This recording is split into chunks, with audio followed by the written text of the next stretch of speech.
तो लक्षद्वीप पर्यटन के लिए बहुत जरूरी है। सबसे कम क्राइम लक्षद्वीप में, सर्वाधिक प्रतिशत में मुस्लिम, 90% से ज्यादा मुस्लिम रहते हैं। कहां पे? लक्षद्वीप में। जिन्ना को पता चला बाद में कि यार मुस्लिम यहां भी थे तो हमारा हो गया पूर्वी पाकिस्तान, मुस्लिम यहां भी थे हमारा हो गया पश्चिमी पाकिस्तान, मुस्लिम यहां भी है हमारा हो जाएगा यहां पर। यहां पहुंचने से पहले सरदार पटेल ने नौसेना भेज दिया। नौसेना भेजने के बाद वहां भारत का झंडा लहरा दिया गया। वहां के लोगों को कहा गया आप इंडियन रहेंगे, सब खुशी खुशी एक्सेप्ट कर लिया। जिन्ना चिल्लाते रह गया, ठीक हुआ, नहीं तो उधरों से नौटंकी करता। समझ में आ गया कि नहीं आ गया? तो पाकिस्तान में ना उसकी बर्बादी का सबसे बड़ा रीजन क्या था ना, पाकिस्तान ओपीसी हो गया, 1 पर्सन कंपनी, ओपीसी। जिन्ना के बाद कोई नहीं, जिन्ना के बाद कोई नहीं। आप हमारे यहां देखिए, गांधी जी मरे, उधर जिन्ना मरा, दोनों अपने अपने जगह पे सुप्रीम लीडर का भूमिका में थे। भारत में महात्मा गांधी सबसे सुप्रीम थे, उनको गोली मार दिया गया। और जस्ट वैसे ही उधर जिन्ना मरे, तो टीबी हो गया, उसको मर गया वहां पे, दोनों सुप्रीम मरे। उसके बाद जिन्ना के बाद कोई बचा ही नहीं। हमारे यहां गांधी जी गए, उसके जस्ट अगले साल सरदार पटेल गए, दोनों बड़े शख्सियत, कोई फर्क पड़ा नहीं पड़ा। नेहरू ने संभाल लिया और कंटिन्यूअस 20 सालों तक, मतलब 15 साल तक सत्ता उनके बाद 66 तक रही थी। समझ में आ गया कि नहीं? एक कंटिन्यूअस, आप समझिए कि 15-16 साल तक एक ही व्यक्ति के पास रही। ये भारत की स्टेबिलिटी में बहुत बड़ा काम किया। उसके बाद अचानक उनकी मृत्यु हुई। लाल बहादुर शास्त्री हैं, उनकी भी मृत्यु हो गई 2 साल में। इंदिरा गांधी संभाली, नहीं समझ में आएगा। आज भारत में ऐसे मनमोहन सिंह के बाद मोदी जी संभाले, मोदी जी के बाद भी लोग देश संभालेंगे और बेहतर ढंग से संभाला जाएगा।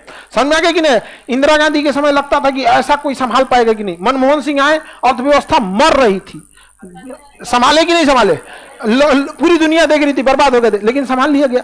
मोदी जी आए, जैसे विदेश नीति बहुत बेहतरीन हो गई, डिफेंस नीति, हम महंगाई थोड़ा और कंट्रोल किया जा सकता था, इन्फ्लेशन को जितना इन्होंने बाकी चीजों को कंट्रोल किया, ठीक है, और आगे जाके सुधरेगा। लेकिन पाकिस्तान में ऐसा नहीं था। जिन्ना मरा, कोई था ही नहीं, कोई नहीं था।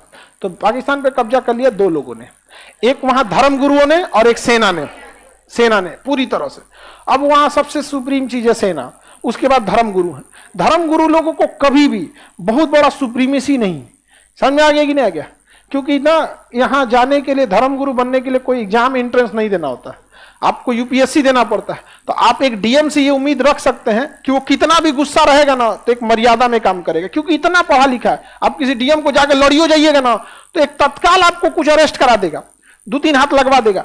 लेकिन कभी ऐसा ना करेगा ना कि आपको पूरी, मतलब कुछ कर देते हैं, लेकिन उसके अंदर एक एथिक्स क्यों जोड़ा गया, एथिक्स चैप्टर क्यों जोड़ा गया यूपीएससी में? इसी सब चीजों के लिए इतना ना रेगरस एग्जाम ले लेता है। अभी लड़के जो बीपीएससी में थे, इसमें कितने बीपीएससी वाले हैं? इसमें बीपीएससी वाले, बाकी जो लोग बीपीएससी वाले नहीं।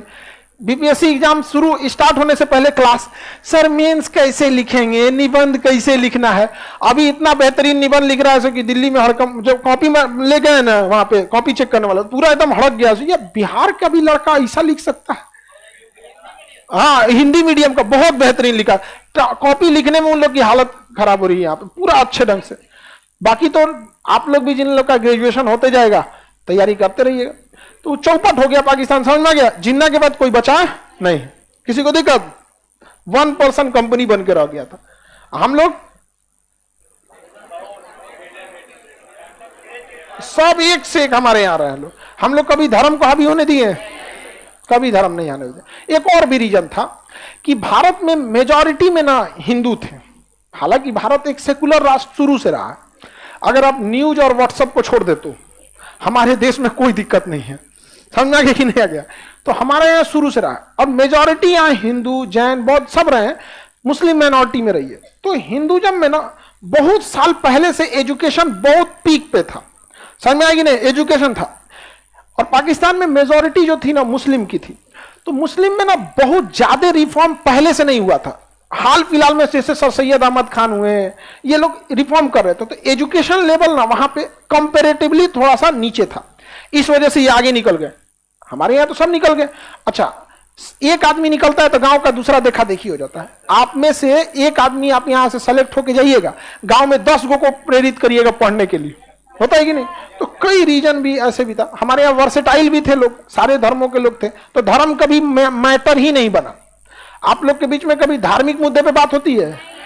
अरे यार बीपीएससी एग्जाम दे रहा है, दरोगा दे रहा है, इसका सिलेबस क्या है, उसका उधर क्या बात होता होगा। बलूचिस्तान हमारा, कश्मीर लेंगे हम, दूसरा कश्मीर लेगा तुम।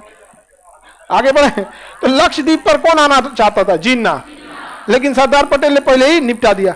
अब सोचिए सरदार पटेल नहीं रहते, नेहरू से तो बस का था नहीं है, समझ में आएगी नहीं। फिर वहां भी हो जाता, तीनों ओर से कोच देता हम लोग को, परेशान हो जाते। ऐसा भी परेशान कौन चीज हो जाते। यहाँ पनिया में परमाणु बम फोड़ते सुनामी आ जाता, नहीं समझे, दह जाता है यहाँ पे, सब मूंगा दह गया यहाँ पे, हम कौन चीज करते दह गिलो तो। आगे बढ़े।